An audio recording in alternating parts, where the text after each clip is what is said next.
So this looks like it could be very strong based on the skill 3 passive. Increase your attack bar of all allies, excluding yourself by 30% when you gain a turn while under inability effects. In addition, you gain immunity to attack bar decreasing effects while under inability effects. So this is anti-Oliver, this is anti-Moore, this is anti-Shungpung, Savannah, etc, etc, etc. And I'm so excited to see it's not going to work as well as I think it is it?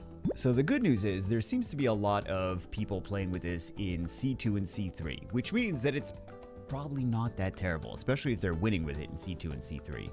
So I'm curious to see. This is going to counter the Moor, this is going to counter the Wind Bison, and this is also going to counter the... This might not get a turn. They might win before that. RNG is RNG. Wow. Yeah, I think this just shows how good Chloe can be in some instances, because I don't think they were expecting the Chloe there. Or the Chloe to be so effective there. And also the Moor to be so not really effective. RNG is RNG. Okay. This might have been more of a Chloe spotlight, to be honest. Yeah, that shield's helping keep the monkey alive. So she does the shield with skill 1. And then the skill 2 is a defense break. I didn't quite show all the skills, but this is the skill 2 right there. It's a defense break. It's not 100% chance, obviously, as you can... well, even if it was 100% chance, it could still be resisted, but... Yeah. The brutal power of Chloe. 4 things that decrease attack bar. Let's see. Bans out the Hey Gang. Repeat battle has ended. Okay, thank you so much. Decrease attack. Oh, it's only when she's under inability effects. Not as OP as I want her to be. First pick Bastet. Okay. I usually don't have a strong opinion on the player first picking Bastet winning. Just because it's so easy to... But I suppose that's the game plan. Maybe they're doing it as a trap. So CC'd, but she's not CC'd. So they did have a decent amount of bruiser units. So it looks like the first pick Bastet was just a trap to get the opponent to say, let me control and cleave, and I could definitely outspeed Bastet. And then they come in, they bring the Leona, they bring the Fire Ryu. So, they do have the stun, which means Oliver can't do Oliver... Well, he could still do kind of Oliver things. There we go. You saw the passive activate. I don't know that is necessarily... I mean, at least we got to see her do something. I don't know that that's necessarily going to win them the match if they do win.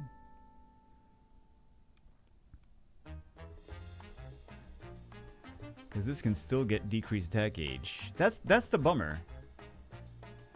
If they just didn't have that condition of it needs to be a CC situation for that to be immune to decreased attack gauge.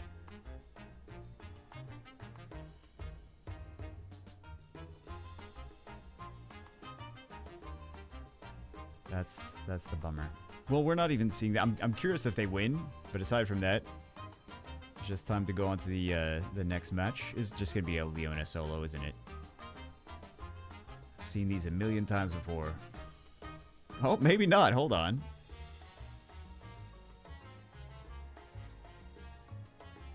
It feels like it's gonna be a Leona solo. Or I suppose Fire Ryu. If he does his thing. Nah, it's a Leona. Leona solo. Yeah, all you have to do is have Leona, and then you can just win. So 2 units that decrease attack gauge. Some CC on that team. Bans the monkey, bans the Hey Gang. We do get to see 2, both LD, Dokebi Princess and Sapsari. I wonder how many scrolls it took them to get that. The both of them.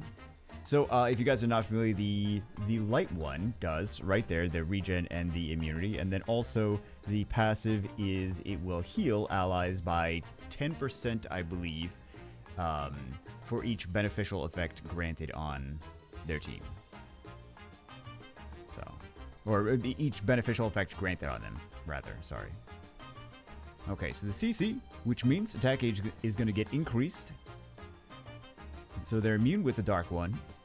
Attack age is going to be increased on the other units. There we go. We see the attack age increase. Very nice. It's kind of a fun little bruiser team they got going on. And we don't have to see the Chloe carry in this match. Interesting, but they don't have a lot of CC. I suppose they could force the CC on Dokebi Princess though, because they can wait till Josephine does skill 2, and then they can start hitting it and force it. Well, bye bye Oliver. Defense breaks. All right. It's just we're not really gonna see very much of. Oh, wait a second. Do they get the Dominic? No, they don't.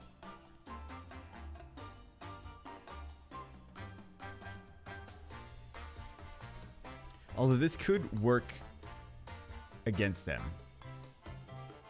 Yeah, we're not really seeing the Dokebi Princess do very much. I was gonna say it could work against them because Rakuni could, like, they could hit the Josephine. I don't think this is a great place to use her. They could hit the Josephine, get stunned, but Rakuni could cleanse this stun, and then the passive wouldn't activate. This person just wants to use their LD. Wow, this person has too many LDs, and they just want to pick a bunch of OP LDs.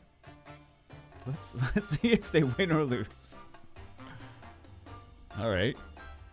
There's not really a lot of stun though. There's not a lot of stun opportunity for the Dokebi Princess to do anything, and okay, I did not think that they were going to specifically go for that unit.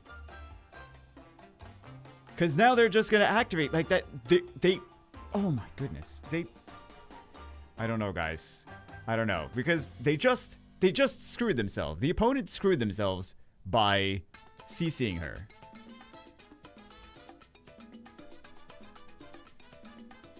And now her passive's not going to activate because she's not going to get CC'd.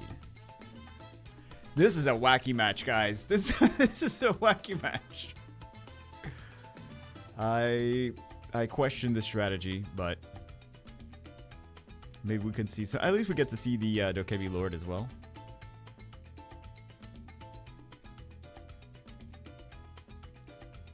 I mean, he's kind of CC'd right now, so he's... Yep. Increased attack bar. He actually is getting a decent amount of activation here with the heals on the enemy team. So there's 3 units that heal there. If his second skill... So if his passive somehow, like, destroyed and his second skill had 1 less cooldown, I can see that being pretty decent. Because then he has access to that pure damage more. Yep, feeding some turns. But I don't know, this is just a wacky match, to be honest. The crazy LD5 team wins. Imagine that. They fed the CC and the increased attack bar though.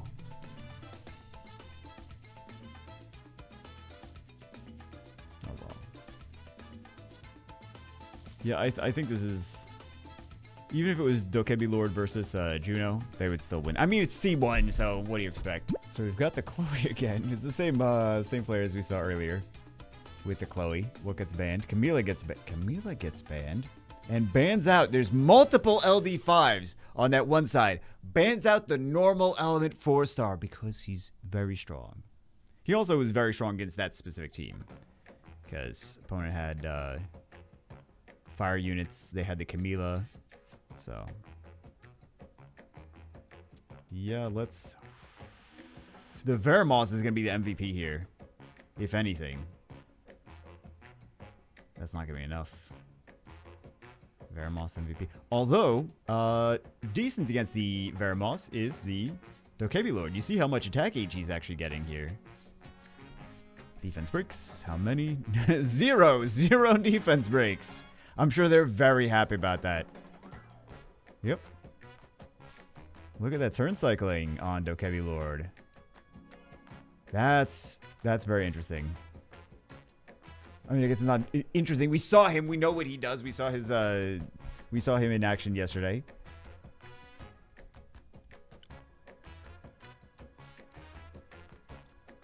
Yeah, look at all that activation. They got to be very careful buffing that unit if they buff him. When they buff him, because you know he's gonna get something, but they got to be very careful.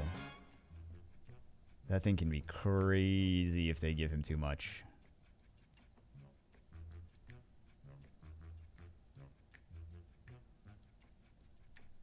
We're supposed to be taking a look at the Dokebi Princess, the Dark Dokebi Princess, but I just feel like right now the Veromos interaction with the Dokebi Lord is the more exciting thing happening.